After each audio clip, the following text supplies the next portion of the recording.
astele.tv.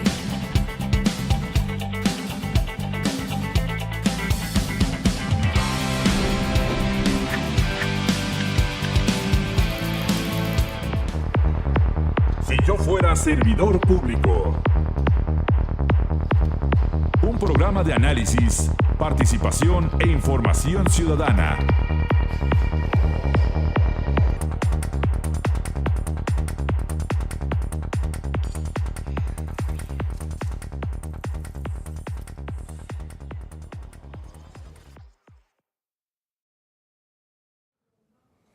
¿Qué tal, amigos? ¿Cómo están? Es un gusto que nos esté acompañando semana con semana en este espacio de participación ciudadana. Mi nombre es Miguel Muñoz y estamos en Si Yo Fuera Servidor Público a través de la pantalla de astele.tv. Muy contentos de estar con ustedes. Hoy vamos a platicar dos temas muy importantes. ¿Ha aumentado o no la inseguridad en la Ciudad de México en la primera hora? Y la segunda, pues vamos a darle seguimiento a lo que es la reforma educativa tan importante para todos nuestros niños, nuestros jóvenes, para el futuro de las próximas generaciones. Les recordamos las vías de comunicación. Estamos en @Miguel Muñoz News y también en @ASTL-TV, completamente en vivo en www.astl.tv, y estamos también a través de mi Facebook personal de Miguel Muñoz. Si usted también lo quiere checar, mándeme un mensaje al 55 2107 3458. Mándeme un mensaje, le repito, al 55 2107 3458. Así que me da mucho gusto aquí darle la bienvenida a nuestro invitado, al doctor Ricardo Amezcua, que por supuesto ya es de casa. Doctor, ¿cómo estás? Mi querido hermano, un placer de nuevo estar aquí con ustedes y la verdad, pues siempre tratando de dar razonamientos lógicos, objetivos y en forma técnica y profesional de lo que está sucediendo en la Ciudad de México, ¿no? Por supuesto, muchas gracias. Y bueno, recordamos que además de tu gran labor como catedrático en la Universidad Nacional Autónoma de México, eres coordinador del gabinete de la Alcaldía de Benito Juárez. Sí, es correcto. ¿Cómo va? Es correcto. Vamos bien. La verdad es que afortunadamente nuestro alcalde es joven, pero trae mucha experiencia porque ya fue diputado local y federal y además trae pues, muchísimas ganas, ¿no? Claro. De hacer las cosas. Anda en muchísimos eventos, casi tiene de 2 a 5 eventos diarios. Entonces está recorriendo la delegación, está viendo a los vecinos, atiende. Antes tenemos el miércoles ciudadano, hoy tenemos el jueves precisamente contigo. Entonces está atendiendo personalmente a la ciudadanía que quieran ir, pues son todos los jueves en nuestro deportivo, entonces ahí pueden acudir.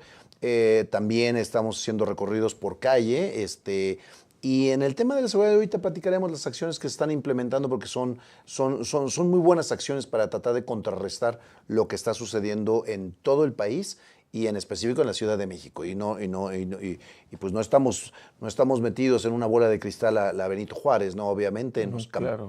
está aumentando y campeando a cierto tipo de delitos. Pero estamos lejos de otro tipo de delitos más graves, ¿no? Sí, o sea, por nos están supuesto. llegando los robos, todo el mundo en Benito Juárez conoce a alguien que quizás le han robado, pero estamos muy lejos de los otros delitos muy graves, como de los que le llamamos de prisión preventiva oficiosa, como puede ser el homicidio y el secuestro que están sucediendo en el norte de la Ciudad de México, ¿no? Lo que es Gustavo Amadero, lo que es Iztapalapa, lo que es Iztacalco, el aumento de los delitos por todos estos delitos, todo esto está derivado desafortunadamente de los grupos de la delincuencia organizada. Exacto. Lo que nosotros veíamos en otros países hace 2, 3 décadas y que era terrible en países donde se daba esto como Colombia, Chile y muy abajo, tarde que temprano nos fue llegando al norte del país. Simplemente llevar el trasiego de la droga. Esto en el norte, de lo que veíamos también que estaba muy lejos, Sonora, Nuevo León, fue bajando, ya lo teníamos en Michoacán y se dio durísimo. ¿Por qué Michoacán y por qué Guerrero son de las zonas donde llegó aparentemente para quedarse? Dios quiera que no, Dios quiera que se cambie esto porque urge un cambio de paradigma del sistema precisamente de seguridad de todo el mundo, porque todo eso nos va reflejando, se nos va rebotando, todo este tipo de grupos de la delincuencia organizada va bajando hasta que nos llegó casi a la puerta de la casa. Entonces, ¿qué sucede? Tiene las mismas condiciones, casi las mismas condiciones para la producción de la droga que tenía Colombia, Sí. lo que tiene Michoacán y lo que tiene Guerrero. Lo que se hacía en los famosos cerros con condiciones especiales donde los tenían ocultas ese tipo de lugares de la producción, hoy se están Los produciendo laboratorios, en ¿no? los famosos laboratorios Ajá. de droga todavía natural, derivada de la cocaína que sembraban, del opio, y eso pues lo iban sintetizando y tenían sus famosos laboratorios, pero eran laboratorios allá y aquí empezaron hace 5 años muy grandes. Hoy cada vez se reducen hasta llegar al grado de poderlo hacer en un cuarto, pero en un cuarto de una persona, de un departamento o de una casa. Entonces, porque la desgracia es que con el paso de los años, lo actual, y que lo podemos ver muchísimo en Estados Unidos, De o sea, acuerdo. este fenómeno no escapa a ninguna parte del mundo, ninguna parte, en Rusia, en España, en Inglaterra, en todos esos lugares, se está dando mucho lo que también ya nos está llegando cada vez más, que es la producción de la droga sintética en lugares ya muy pequeños. Ya la droga cada vez es peor, es más sintética, es más química, y lo que le llega muchísimo a Estados Unidos es la droga de China. La droga cada vez sintética. La droga, si tú consumías cocaína Se habla o sus mucho de la derivados, metanfetamina, la ¿no? metanfetamina. Ese tipo de drogas eran famosas en Estados Unidos hace 5 o 10 años. Sí. Ya la gente, y es la que nos está llegando ahora a la Ciudad de México y a los estados de la República. Lo que eso era, lo que invadió muchos de los Estados Unidos y sus condados, hoy ya ni siquiera lo están consumiendo los norteamericanos. Lo que están consumiendo son drogas sintéticas, que lo que antes te hacía daño, quizás en 5 años, de una forma ya degenerativa para las neuronas, ese tipo de drogas, si no la consumías en forma muy periódica, hoy una droga sintética, una sola pastilla, Ajá. te puede matar. Wow. Y es lo que está sucediendo hoy en Estados Unidos. Y desafortunadamente, poco a poco, ese tipo de cosas nos va llegando. Hoy apenas estamos con los derivados de la cocaína, las metanfetaminas, las tiaminas, todos los derivados hoy nos están llegando y es lo que se sigue vendiendo. Ese tipo de drogas sintéticas como el confeti, como la pastilla azul, tienen muchos nombres, tienen diferentes tipos de nombres según cada uno de los Estados Unidos. En Washington tienen un nombre, en Los Ángeles otro, en la Florida, que les llega muchísimo, otros, etcétera, etcétera. Hay una serie de Netflix, perdón por la mención, pero que habla precisamente sobre la producción de las drogas actualmente en los Estados Unidos, que se llama Drugs Inc. Okay. Sí es muy recomendable verlo para ver lo que está sucediendo en este momento. Y si esto es así, si es verdad lo que está haciendo el nombre de Drogas Inc., okay. la empresa de drogas. Si esto es verdad, es gravísimo lo que está sucediendo y es un documental de lo que exactamente en cada uno de los Estados Unidos está sucediendo, que es traen la droga y quienes la están vendiendo a su vez, generalmente son mexicanos en los Estados Unidos.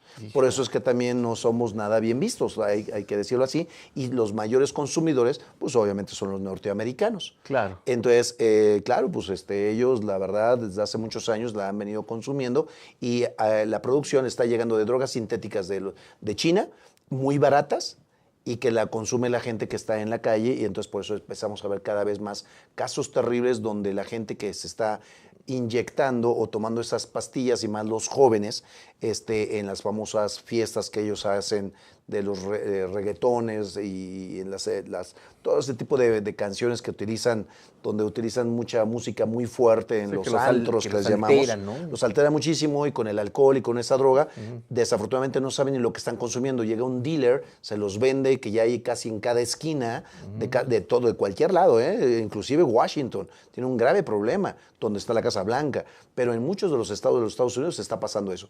Todo eso que pasa en Alemania, en España, está invadiendo Europa y está invadiendo Estados Unidos, pues no es tan lejano a la República Mexicana, y lo sabemos todos, hace muchos años que empezó en el norte y nos ha ido bajando. Esa delincuencia organizada, donde se juntan 3, 5, 10 muchachos desde muy jóvenes, son los que están vigilando las calles, desde los 8, los 13 años son vigilantes, son los famosos halcones, pero de grupos de pequeños, que luego los van entrenando a tener pistolas.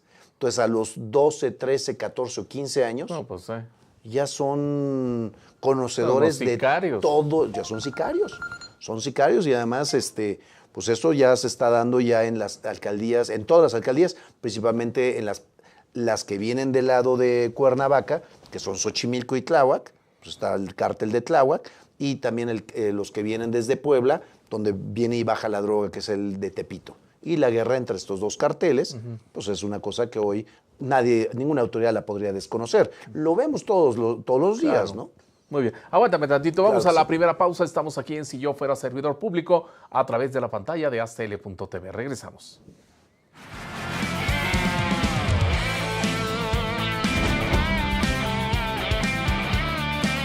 aztl.tv.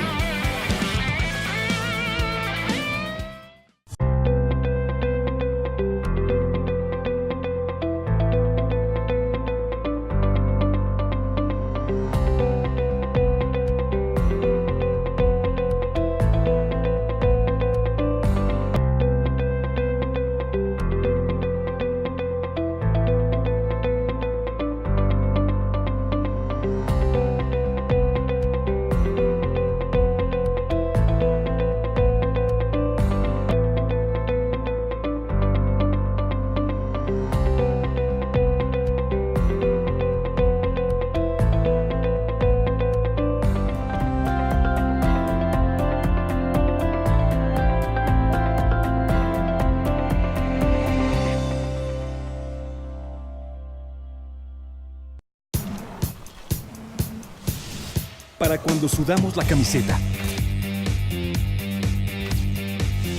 Para los que tenemos una vida intensa. Porque todos necesitamos rehidratarnos. Electrolit, hidratación total, científicamente hidratante.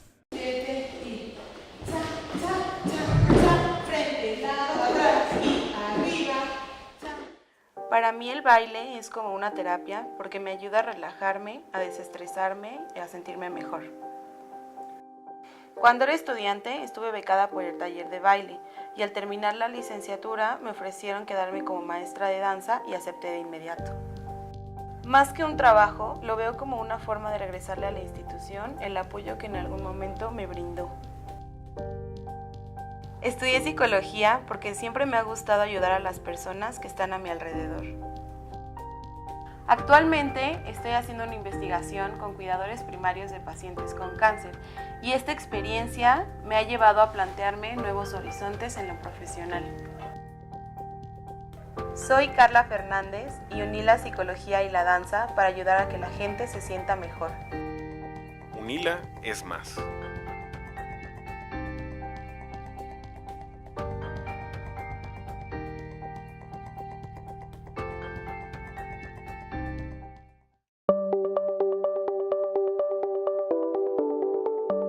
aztl.tv.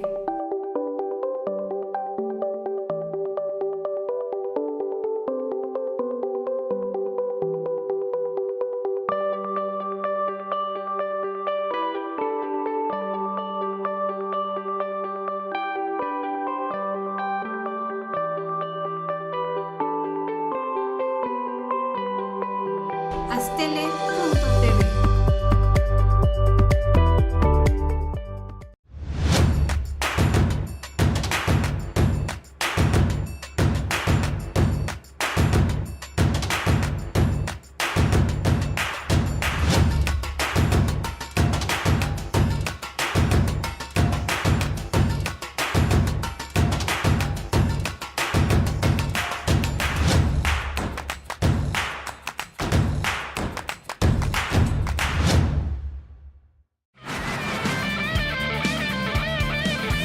aztl.tv.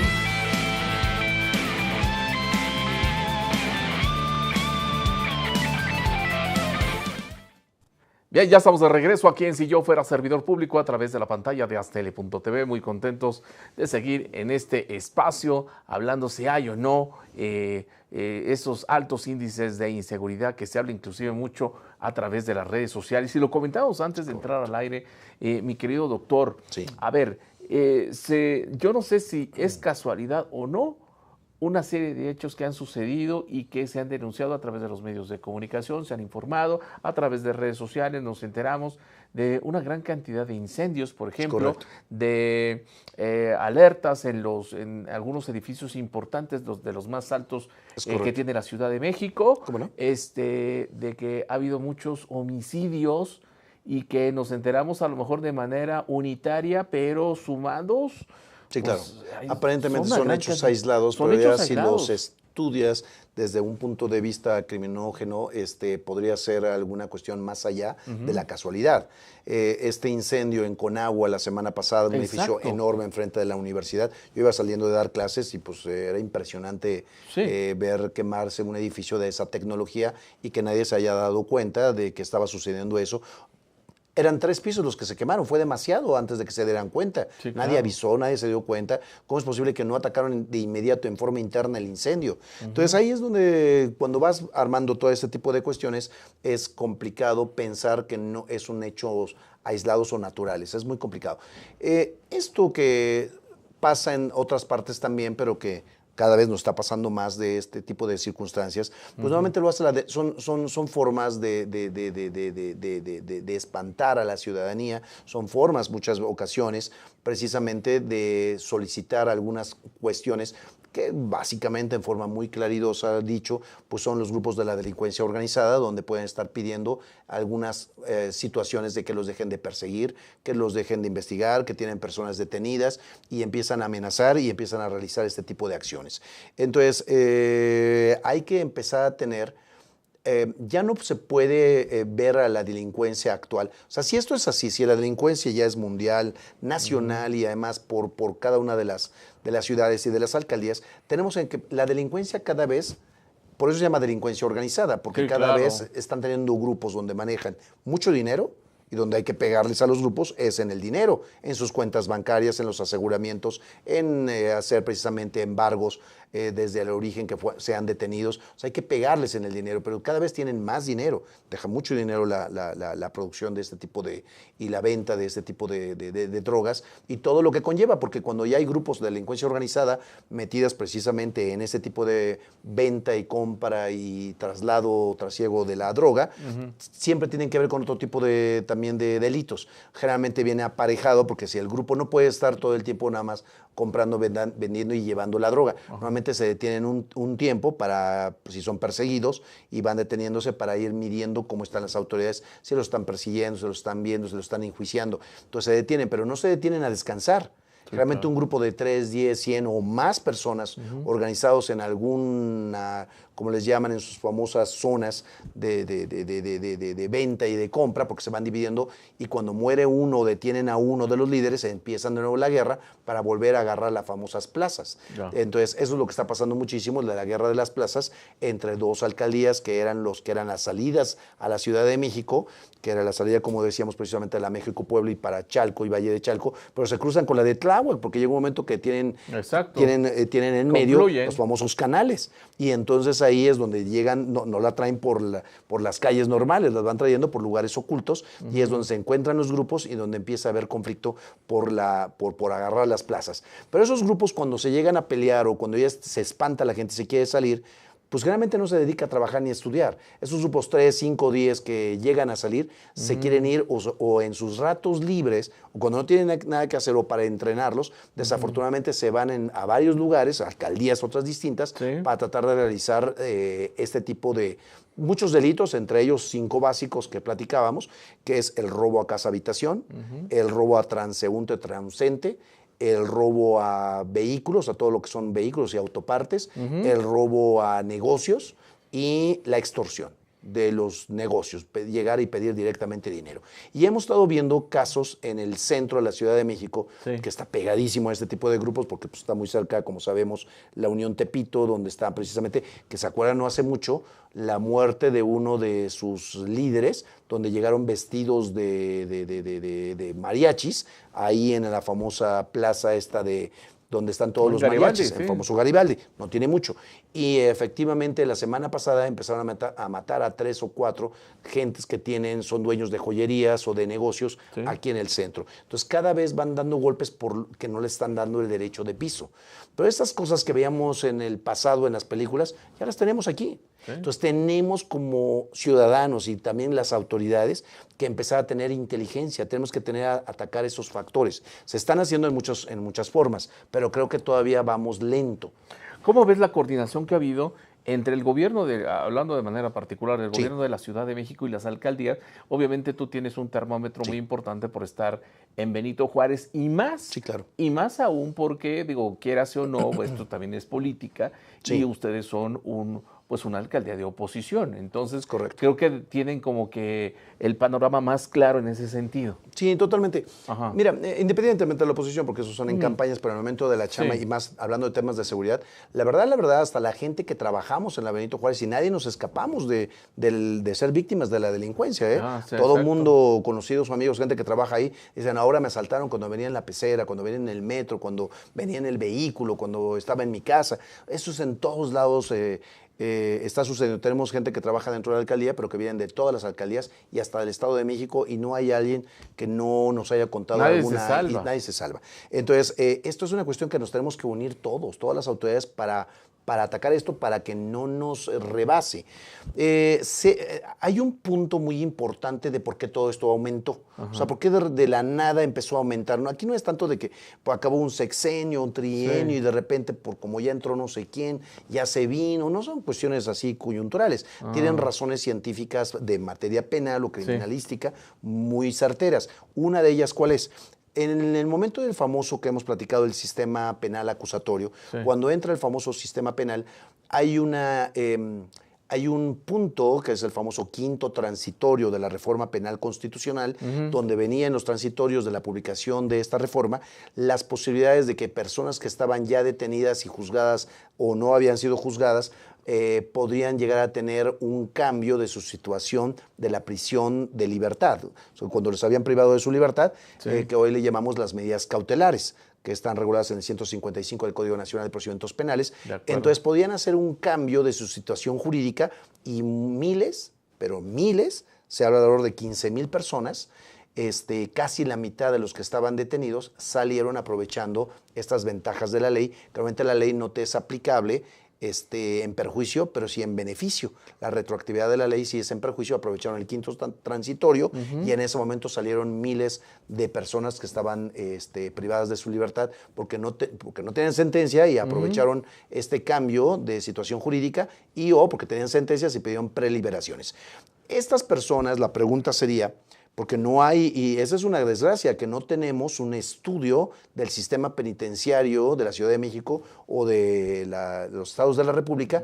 En todo el país pasó esto, porque este Código Nacional de Procedimientos Penales es la forma de llevar el juicio, de llevar el proceso. No tenemos una estadística de qué pasó a nivel nacional con todos los que se preliberaron antes de dictarle sentencia o dictada sentencia. O sea, ¿dónde están? ¿Estarán trabajando? ¿Estarán estudiando? ¿Dónde estarán? Pero sí fue muy notorio que en el momento que se dio esta preliberación de miles de presos, aumentaron en forma drástica los delitos. ¿Te acuerdas inclusive quien fuera el jefe de gobierno, Miguel Ángel Mancera, lo mencionaba, ¿no? Sí, cómo no. Eso es una de las cosas que advertía como buen doctor en Derecho, como penalista. La verdad que es muy buen penalista, la verdad estuvimos en varios foros cuando estuve yo de delegado y además anterior a esto como académicos de la universidad, hablando de muchos temas y entre ellos era de los que más advertía que este quinto transitorio era una puerta giratoria precisamente de que a través de esto pues mucha gente iba a poder, era la caja de Pandora donde mucha gente pudo haber salido y salió.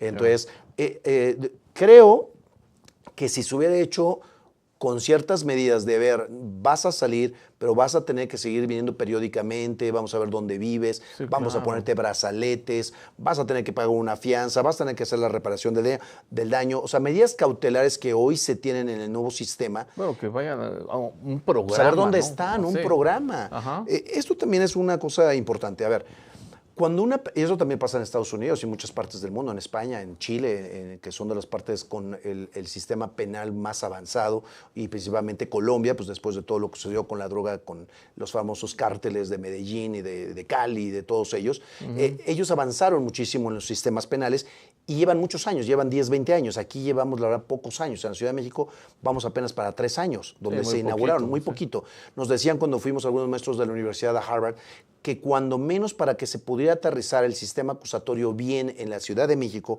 o en otros estados de la República, en la propia República, que ya tienen varios años algunos, tienen más de 11 años que entró el sistema a nivel nacional, fue la reforma penal constitucional. Pero para que se pueda madurar tiene que pasar de 30 a 100 años para que un sistema se pueda ir puliendo. Entonces también es muy difícil que en 3 años queramos que se acabe esto. Ahora, ese también es un punto. No porque cambiemos la forma de llevar el famoso sistema acusatorio que mucha gente le acusa, es que el sistema está mal. A ver, una cosa es la forma de llevar el proceso, o sea, te detienen y obtienes sentencia. Eso es una forma. Esté bien o está mal llevado, no tiene nada que ver con las causas de los delitos hacia afuera. Si tú no das educación, si no hay la forma de que le des trabajo a las personas, si no hay los recursos necesarios, pues la gente desafortunadamente en muchos casos empieza a convertirse en la delincuencia y lo va viendo por los medios de comunicación, a través de las películas, de las telenovelas. Hay muchas telenovelas que hoy hablan que los narcotraficantes aparentemente, en lugar de atacarlos, que es algo terrible, la drogadicción y los grupos y lo que se dedican y que acaban en la cárcel y muertos, porque es lo que sucede casi siempre. En lugar de decir eso, pues, aparentemente son héroes, son artistas, son gente guapa, van a conseguir gente bonita, van a cambiar su vida. Son como modelos a seguir, modelos a seguir, y eso es lo peor. En lugar de poner a los profesionistas, y estudias y trabajas, tienes un trabajo, el que sea, o eres profesionista, vas a alcanzar cierto estatus donde vas a tener cuando menos una casa digna y un trabajo que te dé para comer y vas a ser una buena persona, pues entonces aparentemente lo otro es lo bueno. Y las gentes de una situación económica muy mala como es la mayoría del país, tenemos 50 millones de pobres. 50 millones de pobres en la República Mexicana. Y no es menor el número. No, bueno, pues es que es terrible. A nivel mundial, tener 50 millones de pobres, pues imagínense nada más el índice que podemos de esos. Para que empiecen a cometer delitos se pueden dar muchas circunstancias. El hecho de cometer delitos son 4 factores. Factores sociales, de que la ciudadanía, si tienes un amigo, un tío, un primo, donde tú viste que había cometido un delito y le fue bien o no lo detuvieron, o lo detuvieron y sales muy rápido, o sea, tú tienes la percepción de que cometer delitos no es malo o es común o no pasa nada, una situación social. Eso es terrible, de esa percepción que lo vemos a través de los medios o de las personas que son las familias, donde la mamá, hay ocasiones, hay historias de gente que ha sido detenida y los propios papás les dicen, oye, pues tienes que cometer ciertos tipos de delitos porque si no, no hay dinero para comer. Entonces, es una situación muy complicada, la cuestión social, la cuestión educativa, donde pues la gente, ¿para qué estudia? No tiene cómo estudiar, no tiene los medios, llega a la escuela, no hay trabajo, no hay maestros, porque pues están en la marcha. Están en la marcha, este tema que van a platicar al ratito, pero es un grave problema que todo acarrea. La República Mexicana, si nosotros vemos los países con mayor educación, como puede ser Suiza, como puede ser o Canadá, como puede ser Holanda, como esos países con índices de educación extraordinarios, gastan menos en educación que lo que gastamos nosotros en la República Mexicana. Si vemos las cantidades de miles de millones que gastamos en esto, del PIB, del Producto Interno Bruto, ¿cuánto se va en educación? Es terrible. El problema es dónde está el dinero.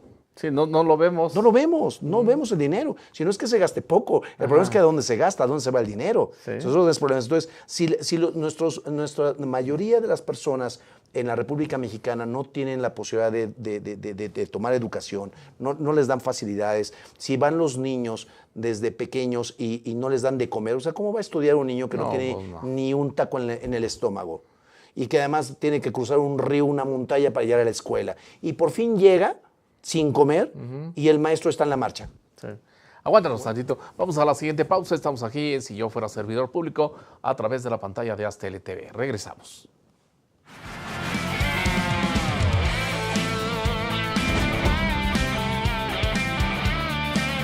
Aztele.tv.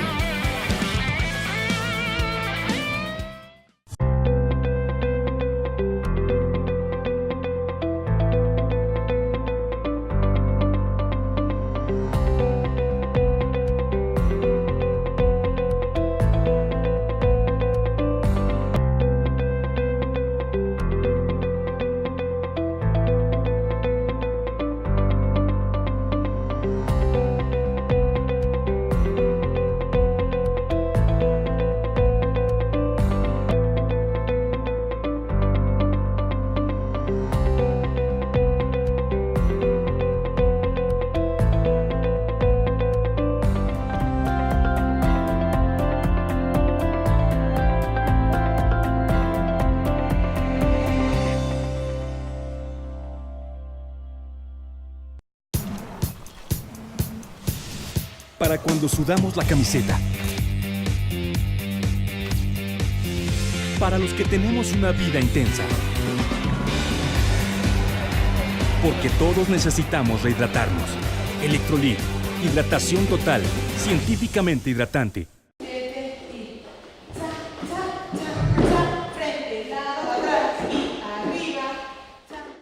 Para mí el baile es como una terapia porque me ayuda a relajarme, a desestresarme y a sentirme mejor.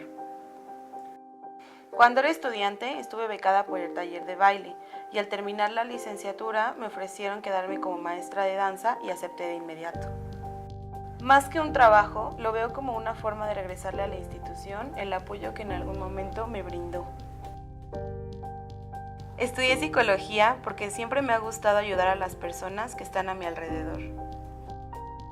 Actualmente estoy haciendo una investigación con cuidadores primarios de pacientes con cáncer y esta experiencia me ha llevado a plantearme nuevos horizontes en lo profesional.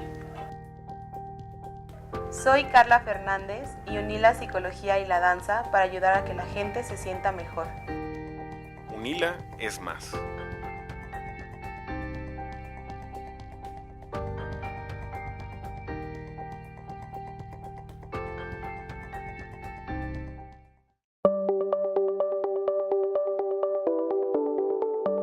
Astele.tv.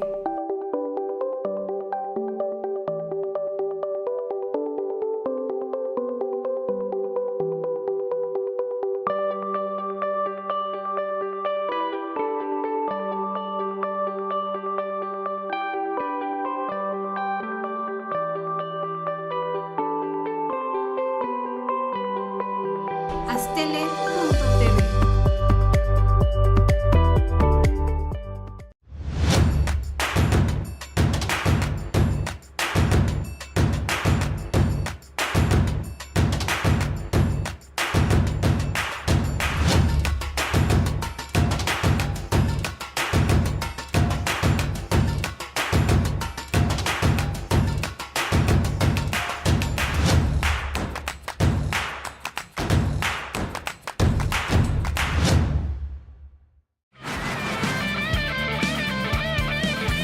Astele.tv.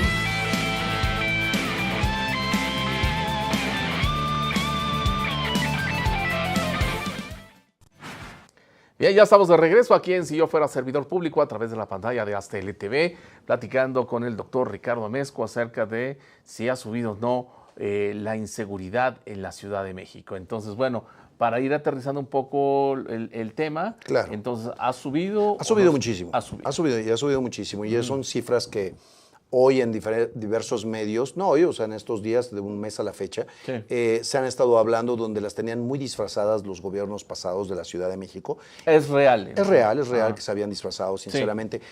Mira, obviamente nadie tendrá el dato exacto más que ellos y no lo van a decir, pero hay una realidad que todo el mundo sabemos en la práctica Sí. y eso se va a seguir dando por el problema de los ministerios públicos, que ahorita hablaremos cuál es, o sea, por la forma tan complicada de levantar una acta que cualquier ciudadano hemos ido a levantar y sale, Claro. si te acaban de cometer el delito que tú quieras, robo, el que sea, y después de que vienes con estado de shock y todo enojado del delito que te hayan cometido, el que sea, y todavía te van a maltratar en el Ministerio Público, en las No, procuradurías, la que sea, y de todas las alcaldías, son la Procuraduría de la Ciudad de México, si te van a maltratar, te van a regañar y luego te vas a tardar de 2 a 10 horas. Hay gente que se han tardado en que terminan todas las diligencias, en algunas ocasiones sí justificada por el tipo de diligencias que se tienen que hacer, tomas de muestra, de sangre, Sí.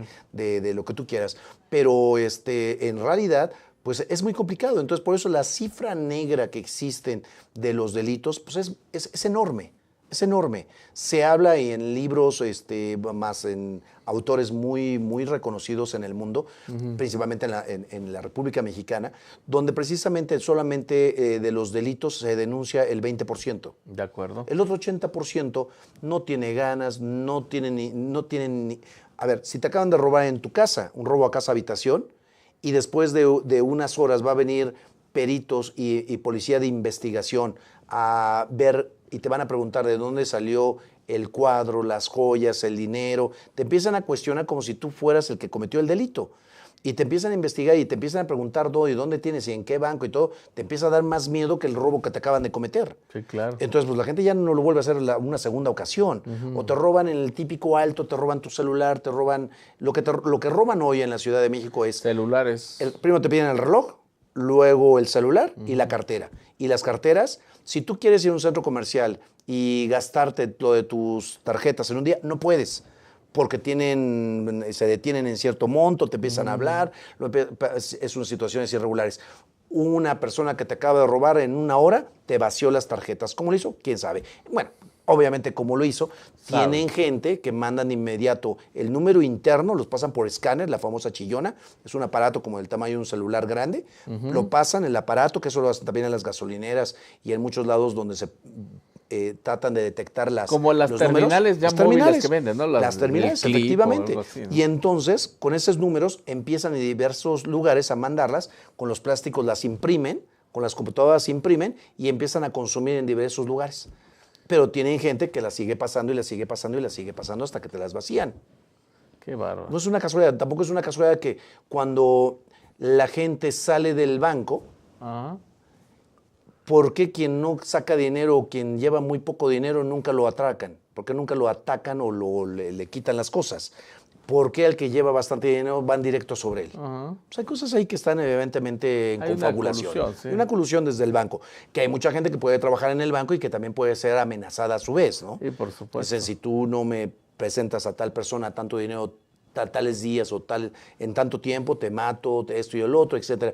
Pero pues bueno, pues alguien que tiene ese problema tendría que ir a denunciarlo para tratar de detenerlos, ¿no? Pero estamos en un estado de cosas que cada vez, día a día, están aumentando los delitos. El no querer verlo es mentir. Y la sociedad lo vemos, todo el mundo lo estamos viendo. Sí. ¿Cómo decir que no pasa nada y que está disminuyendo cuando todos los días nos enteramos? Ya no es el periódico que lo vimos que en el norte del país o en Colombia o en Chile pasó. Ya todo el mundo llegamos a una reunión familiar y hoy, hace un año era lo del temblor o 2 años. Hoy te asaltaron, ¿qué robaron? ¿Dónde están? Entonces sí está aumentando. Si esto está pasando, todos tenemos que tener más precauciones. Sí, claro. Ya no traer relojes, tú traes los escondidos, ya no traer buenos celulares. La verdad hay que traer celulares más sencillos. No tenemos por qué obsequiar lo poco, lo mucho que tenemos. Sí. O sea, la verdad, tener mejores cuestiones de seguridad en las casas.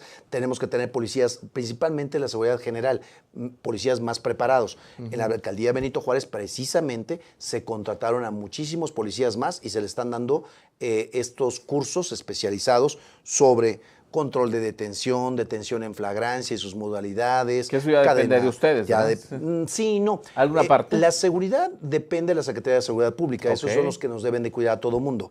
Pero a pesar de ello, ya las facultades nuevas de la Constitución de la Ciudad de México, más la Ley Orgánica de la Ciudad de México, lo que prevé es que las alcaldías podemos intervenir en tener reuniones y si no nos parecen los mandos, lo que están haciendo, cómo lo están haciendo, los podemos pedir que los remuevan. Entonces, hoy ya nos ven más como jefes, aunque no les pagamos.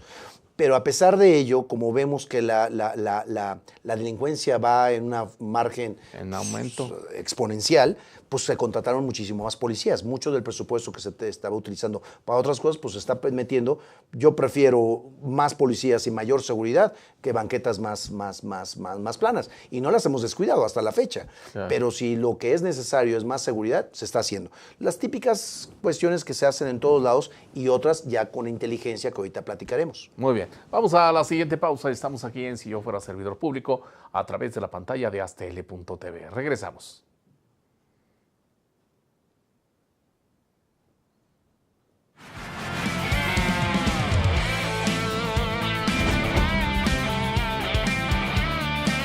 aztl.tv.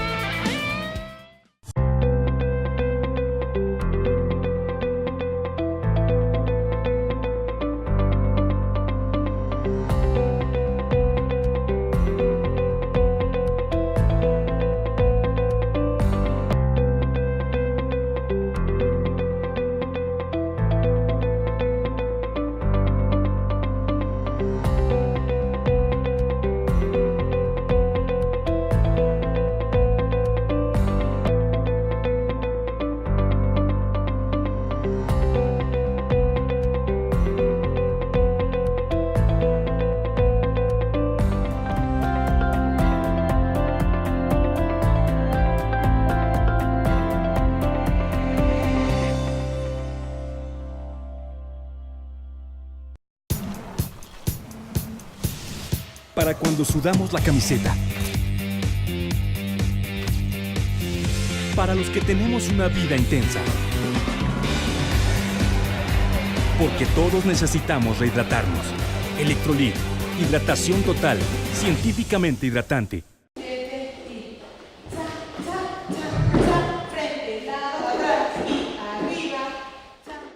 Para mí el baile es como una terapia porque me ayuda a relajarme, a desestresarme y a sentirme mejor.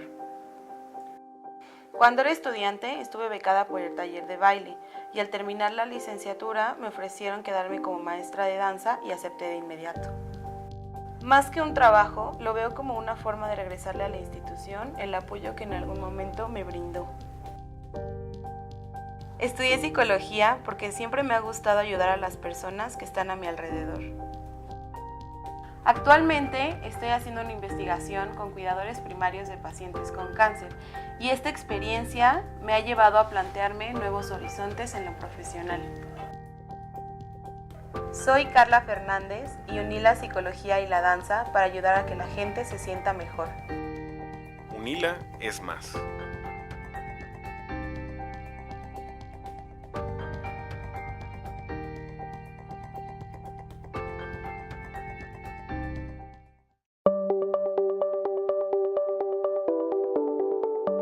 Astele.tv.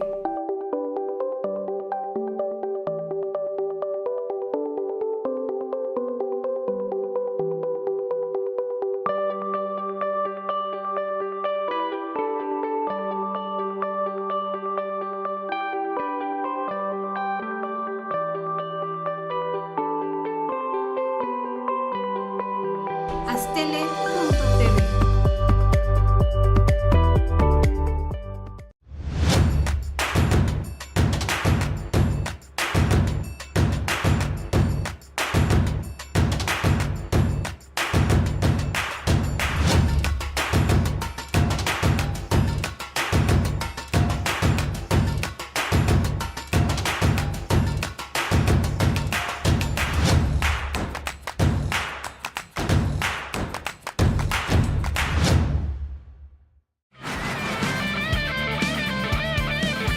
Astele.tv.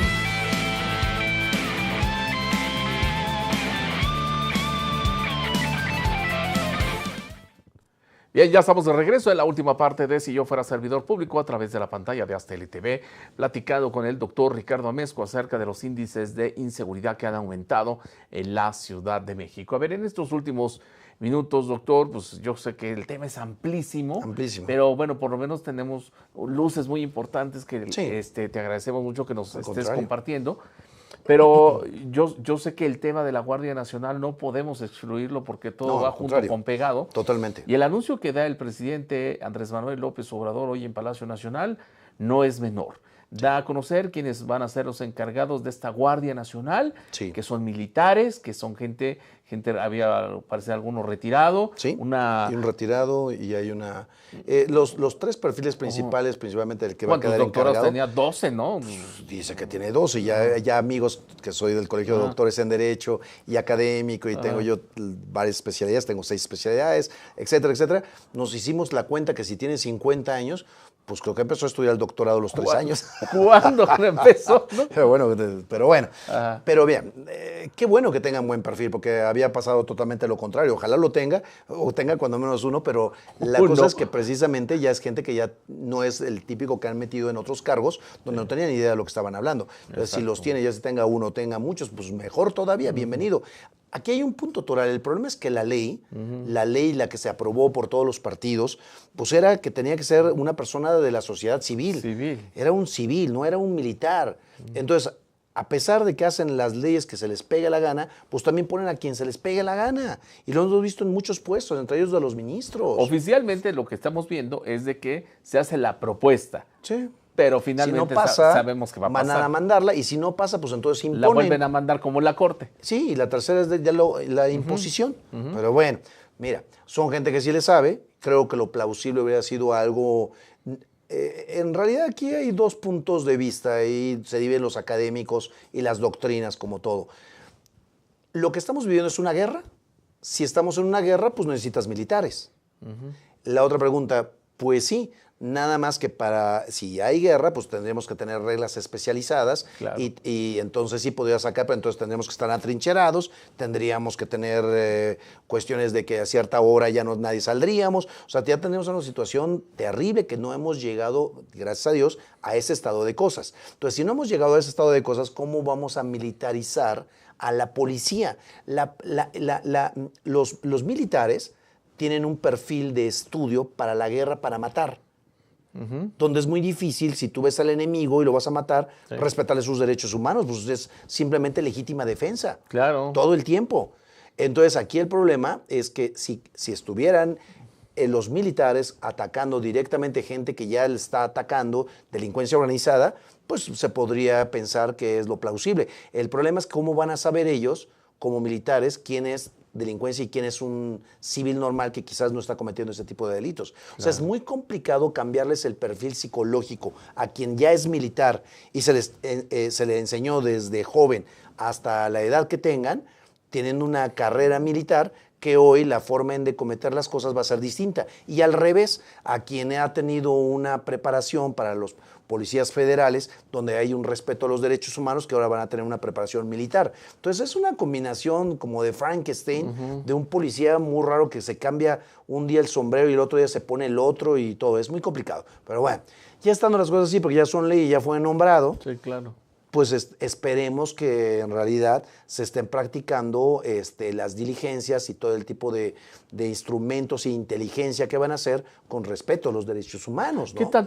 ¿Qué tanto también nos va a beneficiar o no en el tema de seguridad la inclusión de los nuevos, bueno, de manera particular, ya ves que subió a la nueva ministra, Sí. muy cercana a Andrés Manuel López Obrador, Muy cercana. esposa de este Riobó, señor Riobó. que era quienes hacen los contratos de las obras. Exactamente, y se habla de que pues, van a aumentar también los ministros. Entonces, Javier, Pretenden- ¿eso de qué nos sirve o no? El doctor Ricardo Monreal, que ahorita me saca médico de la UNAM de posgrado, bienvenido porque tiene una preparación extraordinaria. El problema es que de repente empiezan a hacer unas propuestas que uno no las creería de un doctor en Derecho, ¿no? Ajá. Pero bueno, la naturaleza jurídica de la Suprema Corte de Justicia a nivel del Pleno contiene 10 ministros y un presidente. Son dos salas, una civil y una penal. La primera, civil y penal. La otra es administrativa y laboral y fiscal. O sea, son totalmente temas fiscales, son totalmente civiles y penales. Si el tema anticorrupción, que es lo que pretenden para la nueva sala de 5 ministros, lo pretenden anticorrupción, la anticorrupción tiene dos vertientes. Para las faltas no graves y las graves son administrativas. Y derivadas de las graves se puede dar vista al Ministerio Público por delitos, que hay muchos delitos dentro de las faltas graves. Cohecho, colisión de derechos en conflicto, puede llegar a incurrir en algunos delitos pues, más fuertes de los que ya se prevé por la propia ley, pero sería un análisis largo realmente hablar de todos los delitos que pueden incurrir, aparte de las faltas graves. Pero bueno, pero su naturaleza es dos naturalezas del Sistema Nacional Anticorrupción, la administrativa y la penal. Pero ya tenemos, si ya por lo que explicamos, si tenemos ya una sala penal, de civil y penal, entonces ¿para qué necesitamos una anticorrupción? Si ya hay una penal y ya hay una administrativa. Claro. O queremos regresar al 94, donde habían 4 salas con 5 ministros cada una y una supernumeraria por el gran número y exceso de expedientes que debe resolver la Corte. Entonces, que hay un gran número y hay un rezago, ¿Que para sí allá lo hay. vamos? Pero una cosa sería el argumento de que necesitaríamos más ministros para resolver más rápido los asuntos importantes que llegan hasta el Pleno, como acciones, controversias, amparos directos en revisión y otros. O sea, una cosa es que por el exceso de chamba se pueda nombrar y otra cosa es que quieran crear una sala que no es necesaria. Claro. Porque no han podido nombrar ni a los magistrados anticorrupción de la Ciudad de México, ni a los magistrados anticorrupción de aquí a unas cuantas cuadras de los magistrados federales del Tribunal de Justicia Administrativa. Entonces, si no nombras ni a los locales, Y casi en todos los estados de la República no hay pocos lugares como el Estado de México que hay en Toluca, hay muy pocos lados. No nombras en casi magistrados anticorrupción, en casi ningún estado, ni en lo federal. ¿Cómo quieres nombrar ministros si nunca van a llegar los asuntos, si no han salido los asuntos de las salas locales y federales? No, hombre, es un Es cabrón. una locura. Entonces, ahora hagamos salas anticorrupción de procedencias y de narcotráfico, de animales, de cuestiones ecológicas. No, va a ser una de- burocracia. En la Facultad Además, de Derecho, en el posgrado, Ajá. hay alrededor de 35 especialidades. Es el lugar donde más especialidades hay. Entonces, vamos a hacer 35 salas porque necesitamos una de cada una. no, pues no. Es una locura. Es una ocurrencia política para tratar de nombrar a tus ministros. Claro, un Pero hazlo control, más, ¿no? pero hazlo más inteligentemente. Di que hay un exceso de chamba y entonces por eso quieres nombrar a ministros porque sí hay un exceso de chamba. No porque necesitas salas anticorrupción a nivel del pleno cuando no has nombrado a los locales ni a los federales. Muy bien. De aquí a que les lleguen asuntos llegarán dentro de 2 años. Pues vamos a ver cómo se pone esto. Doctor, muchísimas gracias. Al contrario. Regálanos una conclusión en 1 minuto porque ya nos queda Sí. de eso de programa. La verdad es que no necesitamos guardias nacionales, no necesitamos tantas cosas que están haciendo y que no se ve que es alguien que no le conoce al tema. Lo que necesitamos hacer es invertir dinero en la policía, prepararlos mejor. Se necesita policía civil para los civiles y para los lugares donde ya el narcotráfico y delincuencia organizada ya está totalmente probada. Ahí sí puedes meter policía federal muy bien preparada y necesitamos más jueces. Necesitamos tener más jueces para que se desahoguen más rápidamente, invertir más dinero en jueces, invertir más dinero en los ministerios públicos que están totalmente abandonados. ¿De qué nos sirve tener jueces pues ya con toga y bonito con nuevos juzgados? Sí, claro. Si el inicio de cuando le cometen a alguien un delito que vaya por flagrancia, caso urgente o por orden de aprehensión, todo tiene que pasar por el Ministerio Público, donde parece que todavía uno va a cualquier agencia de la Ciudad de México y parece que no han pasado 20 años, uno va a las agencias del MP de los Estados de la República, parecen de película de la ley de Herodes. Exacto. Pues hay que preparar a mejores ministerios públicos, hay que darles más cursos, más criminalistas, más criminólogos, etcétera, etcétera, no militares. Doctor, muchas placer. gracias. Gracias, Y a por la supuesto, orden. gracias a todos nuestros amigos que nos vieron y nos escucharon aquí en Hasta LTV. Nos vemos en unos minutos.